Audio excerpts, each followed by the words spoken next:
नमस्कार दोस्तों, मैं सुनील कुमार आपका स्वागत करता हूं आपके अपने चैनल क्या ऐसा होता है में। दोस्तों, आज सबसे पहले एक ज़रूरी जानकारी, क्योंकि ना आज से मैं अपने वीडियो के माध्यम से आपको लोगों के साथ कुछ एक ऐसी बात शेयर किया करूंगा जो शायद हो सकता है आपके लिए फ़ायदेमंद हो।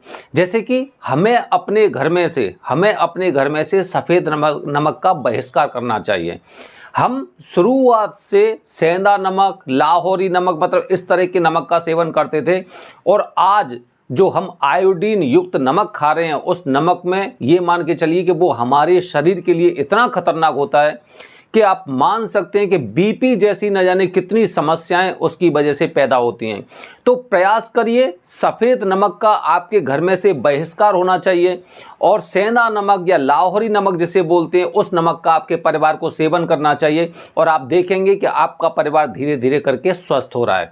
ठीक है, अच्छा, तो दोस्तों अब हम शुरुआत करते हैं। जैसे कि नाग पंचमी आने वाली है, आप उज्जैन जाने वाले हैं काल सर्पदोष की पूजा के लिए। ठीक है, तो आपको बहुत सी बातें ऐसी हैं जिनका आपको ध्यान रखना चाहिए। अब वो बातें आपकी कौन सी दोस्तों, मैं पहले नंबर से आपको बताने वाला हूं कि उज्जैन जब आप जाने वाले हैं, काल सर्पदोष की पूजा आप करने वाले हैं, तो आपको कौन कौन सी बातों का विशेष रूप से ध्यान रखना चाहिए। दोस्तों, सबसे पहले जब आप नाग पंचमी पर पूजा का विचार कर रहे हैं तो आपको प्रयास करना चाहिए कि आप अपनी सबसे पहले बुकिंग कराइए गुरुजी के माध्यम से। आप जब आपकी बुकिंग हो जाती है तो आप ये मान के चलिए कि आपकी पूजा पूर्ण रूप से विधि विधान से होने वाली है। अच्छा, दूसरी महत्वपूर्ण बात ये होती है दोस्तों, जब आप घर से निकलने वाले होते हैं तो घर से निकलने से एक दिन पहले आपको अर्जी अवश्य लगानी चाहिए। अगर आप अर्जी नहीं लगा रहे हैं तो आप ये मान के चलिए कि आपका जो उद्देश्य है वो उद्देश्य आप बिना उद्देश्य के किसी कार्य को करने वाले हैं, और जब बिना उद्देश्य के किसी कार्य को करते हैं तो हमें ज़्यादातर उसमें सफलता नहीं मिलती, क्योंकि हर कार्य से पहले, हर कार्य के पीछे कुछ ना कुछ एक उद्देश्य होता है, और वो उद्देश्य हम एक अर्जी के माध्यम से भगवान शिव जी से प्रार्थना करते हैं कि हमारी ये पूजा किसी भी तरह से संपन्न हो, पूर्ण हो, सफल हो, जो हमें फलदायी हो। ठीक है, अच्छा, इसके पश्चात दोस्तों जब आपकी अर्जी लग जाती है तो अर्जी लगने से एक दिन पहले आपको अपने घर में से लहसुन प्याज का एकदम पूरी तरह से एकदम खत्म कर देना चाहिए। लहसुन प्याज का सेवन आपको नहीं करना है, आपके घर में भी नहीं होने चाहिए। ठीक है, अच्छा, जब दोस्तों आप उज्जैन पहुंच जाते हैं तो उज्जैन पहुंचने के पश्चात जब आप स्नान कर लेते हैं तो आपकी पेशी होती है, क्योंकि अर्जी की प्रोसेस आप अपने घर से शुरू कर चुके हैं और पेशी आपकी होने वाली है। तो पेशी के लिए आपको जो विधि बताई गई है उसके अनुसार आप महाकाल बाबा से प्रार्थना करते हैं कि हे महाकाल बाबा, मैंने जिस उद्देश्य के साथ पेशी लगाई थी उसी के अनुसार अब मैं पेशी करने आया हूं, और आप मेरी इस यात्रा को पूर्ण करें और मेरी जो मैं पूजा करने वाला हूं उस पूजा को आप सफल करें। ठीक है, जब आप पेशी हो जाती है आपकी तो उसके पश्चात ही आपकी मुलाकात गुरुजी से होती है। गुरुजी आपसे मुलाकात करने के पश्चात वो आपकी पूजा कराएंगे। अब आपको क्या करना है कि जो मैंने आपको सफ़ेद रंग के 4 कपड़े बताए हैं दोस्तों, 4 कपड़े पुरुषों के लिए, जिसमें अंडरवियर, बनियान, धोती और गमछा, ये चारों सफ़ेद रंग के होने चाहिए। अगर किसी लड़की को काल सर्पदोष की पूजा करनी है तो उसे सलवार सूट और दुपट्टा लाल, पीला, नारंगी या फिर गुलाबी, ये 4 रंग के कपड़े होने चाहिए। ठीक है, कोई भी महिला हो, महिला पर अगर काल सर्पदोष है तो महिला को विशेष रूप से ध्यान रखना चाहिए कि उसे साड़ी, पेटीकोट, ब्लाउज, ये भी जो महिलाओं जो कलर होते हैं वही लाल, पीला, गुलाबी, नारंगी इस कलर के होने चाहिए।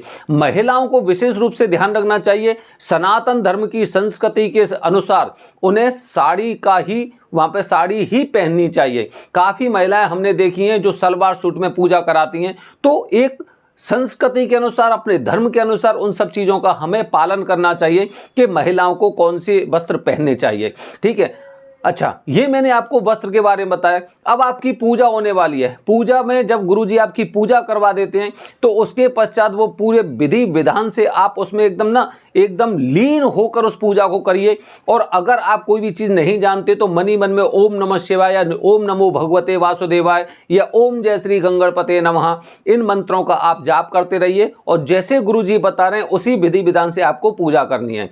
ठीक है, अच्छा, इसके पश्चात मैंने बहुत से लोगों को देखा है कि पूजा करने के पश्चात वो मंदिर से बाहर निकल जाते हैं। क्योंकि आपकी पूजा मंदिर परिसर में हो रही है, गर्भगृह से, जो महाकाल का गर्भगृह उससे करीब मान के चलिए करीब 15 कदम की दूरी पर या 20 कदम की दूरी पर ज़्यादा से ज़्यादा आपकी पूजा हो रही है।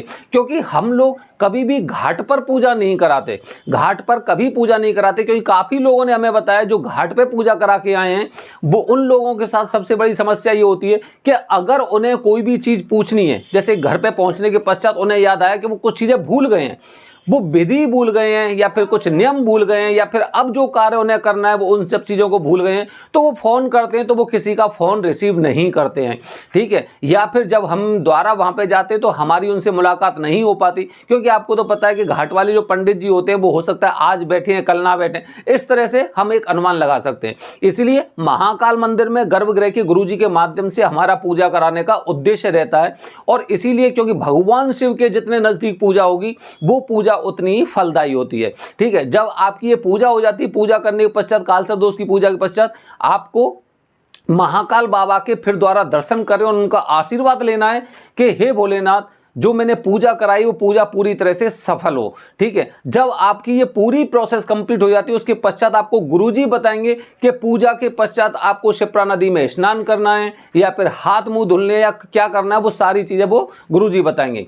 जब ये करने के पश्चात आप जब मंदिर से बाहर निकल जाते हैं, बाहर निकलने के पश्चात आपने जो पूजा में कपड़े पहने थे वो कपड़े आपको वहीं पर छोड़ देने होते हैं। वो गुरुजी आपको बता देंगे कि आपको ये कपड़े कहाँ पर छोड़ने होते हैं।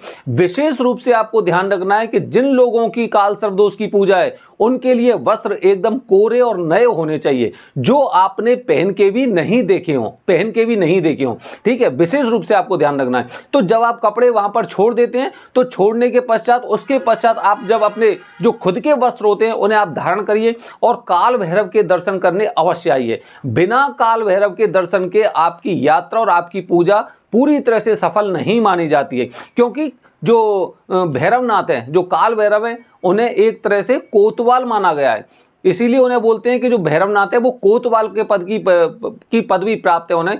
तो वो कोतवाल तक जब तक आप नहीं पहुंचते हैं तब तक आपकी पूजा पूरी तरह से सफल होना थोड़ा सा उसमें संदेह उत्पन्न होता है। तो इसलिए ये एक प्रोसेस होती है। जब किसी कार्य को आप प्रोसेस के अनुसार करेंगे उसके तभी उसके उत्तम परिणाम मिलेंगे।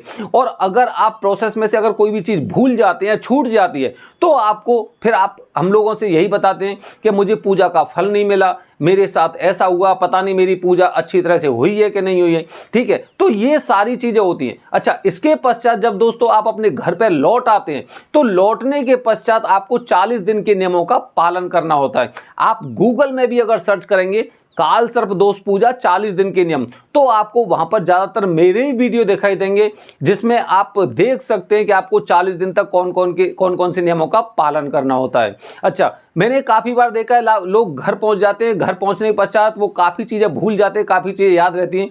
तो दोस्तों निस्संदेह आप मुझे व्हाट्सएप कर सकते हैं। व्हाट्सएप पे अगर आपको कोई शंका है, कोई परेशानी या फिर कोई चीज़ आप भूल चुके हैं तो आप मुझे व्हाट्सएप के माध्यम से संपर्क कर सकते हैं। जरूरी नहीं कि पूजा आपने हमारे माध्यम से कराई हो तभी आप संपर्क करें।